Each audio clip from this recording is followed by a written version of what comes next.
চলো তাহলে, রেডি হয়ে গেছি, এবার বেরোবো। র্যাপিডো বুক করেছি, র্যাপিডো করে যাব। চলো,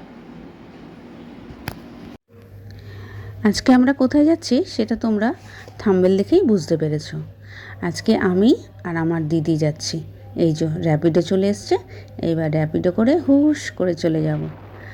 আমরা যাব হচ্ছে কালীঘাট মন্দির, কলকাতার সবচেয়ে বিখ্যাত শক্তিপীঠগুলোর মধ্যে এটি একটি।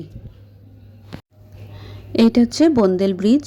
বন্দেল ব্রিজ দিয়ে সোজা চলে যাব কালীঘাট মন্দিরে। ওখানে আমার দিদি আসছে, কিন্তু ও আসবে হচ্ছে বেহালা দিয়ে, আর আমি এখান দিয়ে যাচ্ছি। তা আমি এই একটু অপেক্ষা করছি দিদির জন্য, যে দিদি এখনও এসে পৌঁছায়নি, তাই তোমাদের একটু চারপাশটা দেখিয়ে রাখছি। এত সুন্দর মনোরম দৃশ্য আর এত শান্তির জায়গা কোথায় পাবে আর।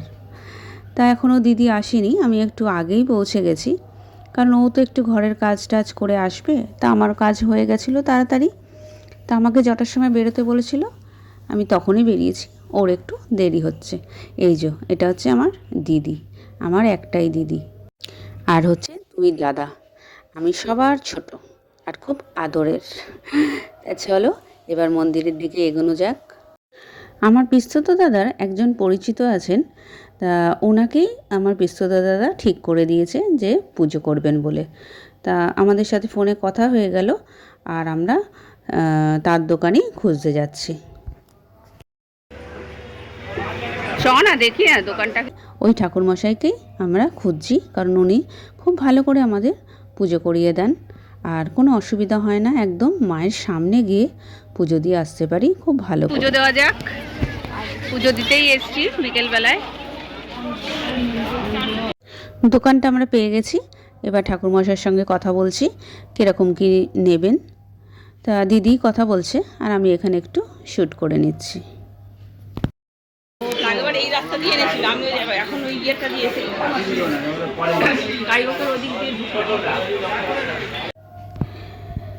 একটু কালীঘাট মন্দিরের সম্বন্ধে একটু কিছু বলি। কালীঘাট মন্দির, যেখানে সতীদেবীর শরীরের একটি অংশ মানে ডান পায়ের আঙুল এটি পড়েছিল, তাই এটি 51টি শক্তিপীঠের মধ্যে কিন্তু অন্যতম।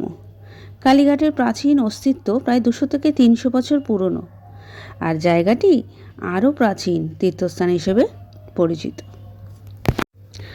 আগে এখানে আদিগঙ্গা নদীর তীরে ঘাট ছিল, সেই থেকে তার নাম হয়েছে কালীঘাট।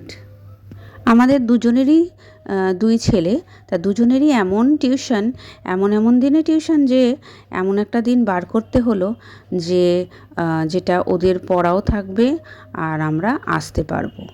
তা যাই হোক, তা দুজনেরই আজকেই দেখলাম টাইম বের হলো, আর ও সকালে পারবে না, সকালে একটু ওর অসুবিধা আছে, তাই বলল বিকেলে চল বোন। তা আমি বললাম যে ঠিক আছে, আমার কোনো অসুবিধা নেই। তার জন্যই আজকে আমি দুপুরে কিন্তু কিছুই খাইনি। সকালবেলা একটু মুড়ি খেয়েছিলাম তরকারি দিয়ে, কিন্তু দুপুরে আর কিছু খাইনি। আমি বললাম একবারে পুজো দিয়ে নিই, তারপরে খাবো। তা যাই হোক, এই পুজো দিতে এলাম।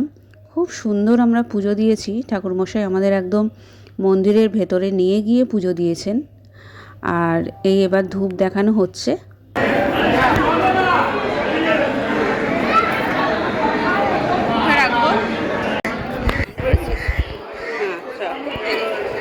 দাঁড়া দাঁড়া, ঠিক আছে। এবার আমরা এমন একটা জায়গায় এসেছি যেখানে বলি দেওয়া হয়। এখানে বহু বছর ধরেই পাঠা বলি মানে ছাগল বলি দেওয়া হয়। এটা মূলত মা কালীর কাছে মানত বা বিশেষ পুজোর অংশ হিসেবে ধরা হয়।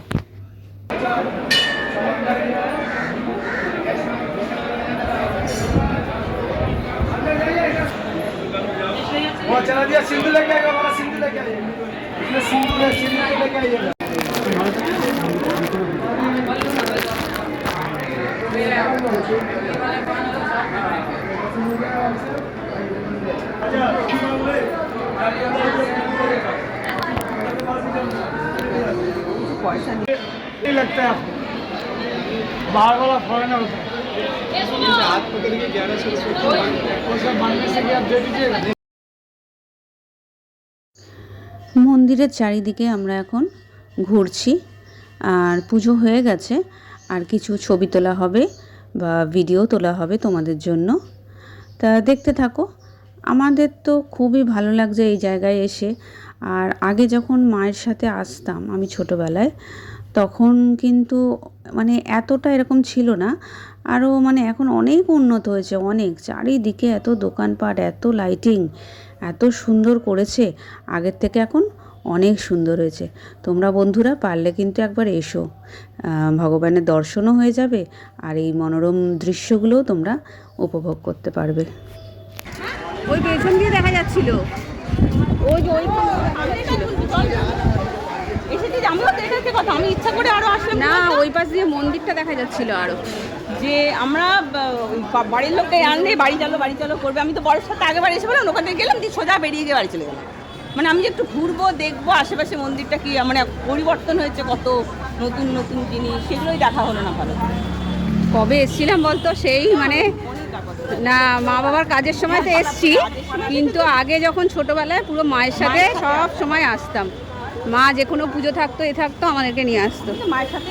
হ্যাঁ, আমি তো অনেক এসছি মায়ের সাথে। হ্যাঁ, আর এখন সেখানে কত চেঞ্জেস হয়ে গেছে। এই জায়গাটা হচ্ছে আদি গঙ্গার ঘাট।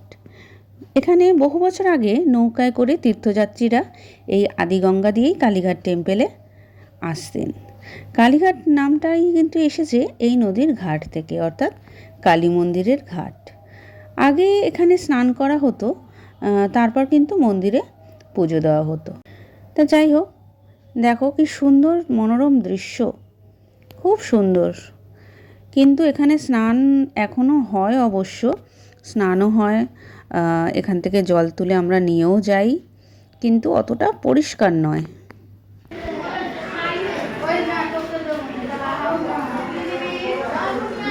ঘুরে যা, ঘুরে যা।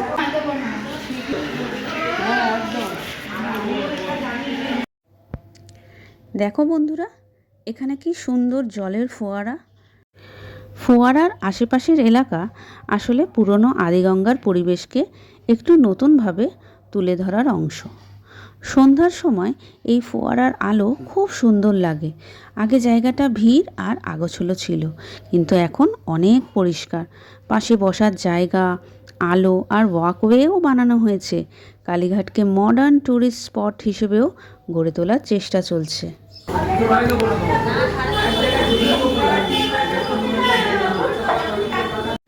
যেহেতু আমি সকালবেলায় কিছু খেয়ে আসিনি, মানে দুপুরবেলায়, দিদি বলল চ একটু এখানকার গরম গরম কচুরি খাবো। তা কালীঘাটে আসবো, কালীঘাটের প্যারা আর কচুরি এসব খাবো না তাহলে কি হয়। তা যাই হোক, খাওয়া শেষ করলাম, এবার চলে এলাম ওয়াকওয়েতে। কি দারুণ, দেখো কি লাইটিং। এখানে আমরা অনেক সুন্দর মজা করেছি, অনেক কিছু ফটো তুলেছি, অনেক ভিডিও করেছি। তা যাই হোক, আর ভিডিওটা বড় করলাম না। তোমাদের ভিডিওটা কেমন লাগলো অবশ্য কমেন্ট করে জানাবে, আর লাইক শেয়ার করবে, আর তার সাথে সাবস্ক্রাইব তো করবেই। বাই বাই বন্ধুরা।